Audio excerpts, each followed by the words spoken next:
లీలా నీకు ఒక క్వశ్చన్ అడగనా? ఫస్ట్ టైం కలిసిన రోజు నేను నీకు ప్రపోజ్ చేసిన. నువ్వు నన్ను ఏం అనలేదు. ప్రతిరోజు నన్ను కలవడానికి నైట్ అంతా రోడ్ మీద వెయిట్ చేసావు.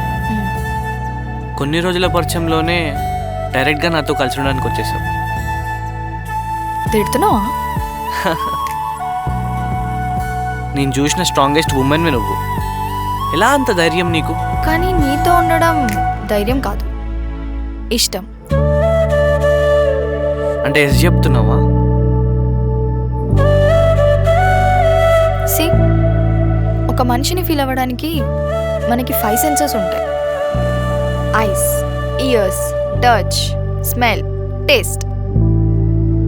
నువ్వు చూడ్డానికి నచ్చావు, నీ మాటలు వినమంటే ఇష్టం నాకు. నీ పడుకునేటప్పుడు నీ టచ్ ఇష్టం, నీ పర్ఫ్యూమ్ కూడా ఇష్టం నాకు. మరి టేస్ట్? నువ్వు చేసే ఎగ్ బుర్జీ అన్నిటికంటే ఇంపార్టెంట్ నా హార్ట్. అక్కడ ఫీల్ అవుతానే ప్రేమ ఉందని.